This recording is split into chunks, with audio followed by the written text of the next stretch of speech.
नमस्कार, आप देख रहे हैं हमीरपुर हलचल। रोशनी का त्योहार जिसमें दियों की खास अहमियत होती है, लेकिन चाइनीज लाइट और झालरों ने जो बाजार में सस्ती और सुलभ उपलब्ध है, उसने मिट्टी के दियों का वजूद खतरे में ला दिया है।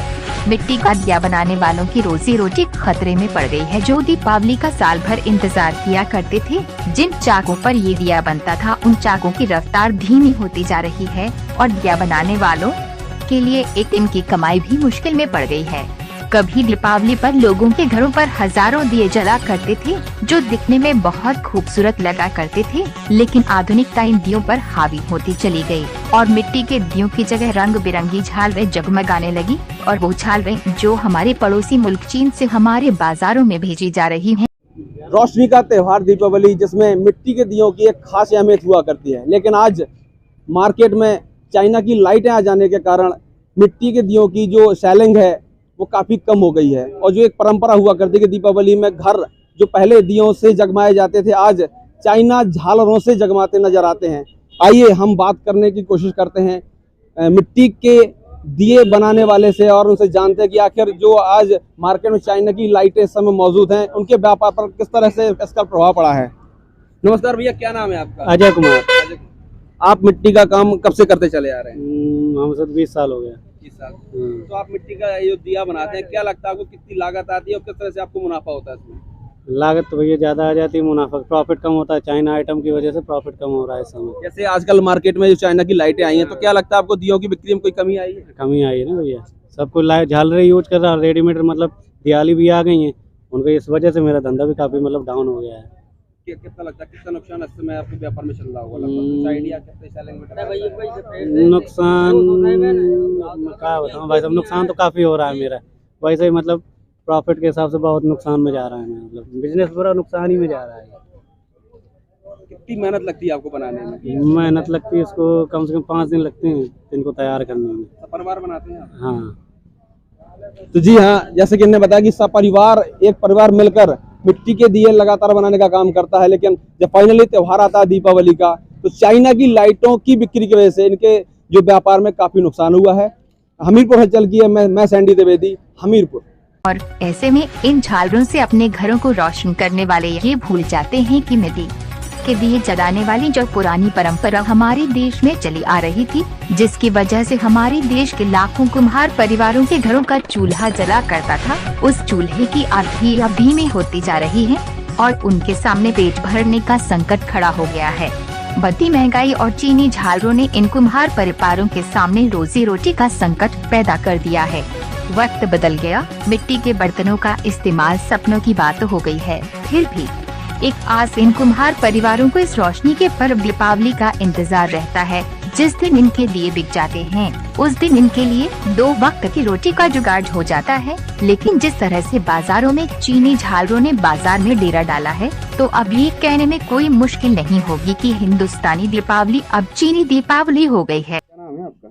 मेरा नाम जगजीवन प्रजापति है। आप ये दियों का काम कब से कर रहे हैं? ये मुझे हो गया 20 साल से करती हुए। क्या लगता है आपको कि इस बार जो व्यापार दियों का है किस तरह से चल रहा है?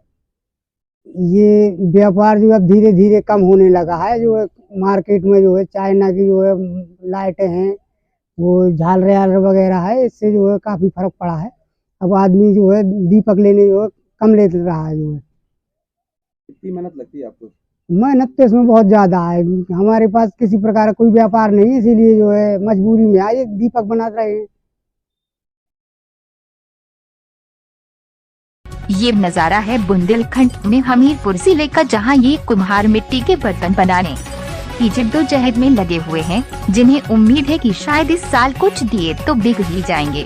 ज्यादातर कुम्हार परिवारों ने अब इस काम के आगे घुटने टेक दिए हैं और इस पुश्तैनी काम को बंद कर किसी और काम की जुगत में लग गए हैं। और इस काम को बंद करने के पीछे कई वजह हैं। एक तो मिट्टी के बर्तनों की तरफ से लोगों का रुझान हट जाना, दूसरा जिस तालाबों से इनको मिट्टी मिलती थी, अब उन तालाबों की संख्या भी कम हो गई। तीसरे ईंधन भी महंगा हो गया है, जिसकी वजह से लागत नहीं निकल पाती और अगर थोड़ा बहुत फायदा हो भी गया तो 2 वक्त की रोटी नहीं जुट पाती। कभी इन कुम्हारों की वजह से दूसरों के घर रोशन हुआ करते थे, लेकिन अब इनके ही घर अंधेरे में खोते जा रहे हैं। लेकिन हम खोखली आधुनिकता का चोला पहनकर चाइनीज झालरों की तरफ दौड़ रहे हैं और चाइना की दिवाली मना रहे हैं। इससे बड़ी विडंबना और भल क्या होगी कि जिस त्योहार को दीपों का त्योहार कहा जाता था, उस त्योहारों से दीप गायब होते जा रहे हैं और हमारे घरों पर सजकर चीनी झालरें हमारी परंपरा को ठेंगा दिखा रही हैं। आपका श्री सेवाराम जी। आप दिए बनाने का काम कब से कर रहे हैं? ये हो गए 50 साल से। पहले जिस तरह से दियों की आपकी बिक्री होती थी, आज के समय में कितना अंतर आया है, क्या लगता है आपको? ये है जो 25% है जो कम हो गया है इससे, इलेक्ट्रॉन लाइट से 25% हमको प्रभाव पड़ रहा है कि हमारी कम बिक्री हो रही है। कितनी मेहनत लगती है आपको? इसमें बड़ा परिश्रम है। 4 बजे रात से लग जाते हैं और संध्या में जब तक आंखों में दिखाता है तब तक हम काम करते हैं। लाइट की रोशनी में है जो 10 बजे तक काम करें हम। तो क्या लगता है आपको कि लागत के हिसाब से आपको मुनाफा किस तरह से होता है? हमको क्योंकि हमारे पास जगह जमीन नहीं है, व्यवसाय नहीं है कोई, इसलिए हम बेसी में है जो ये काम कर रहे हैं। हमें किसी प्रकार की सरकार सुविधा भी नहीं दे रही है। इस साल लगभग कितनी लागत से काम किया आपने? हमने इस साल कम से कम लगभग है जो 25-30 हज़ार की लागत से काम किया है। मिट्टी भी मोल लेते हैं, कंडा भी मोल लेते हैं। और भी कोई साथ में आपके काम करते हैं? हाँ, हमारे जो परिवार है, बहुएँ हैं, लड़का हैं और हमारी अर्धांगिनी है, ये सब लगे रहते हैं। फिर भी हमें मजदूरी नहीं मिलती और बाहर जा नहीं सकते।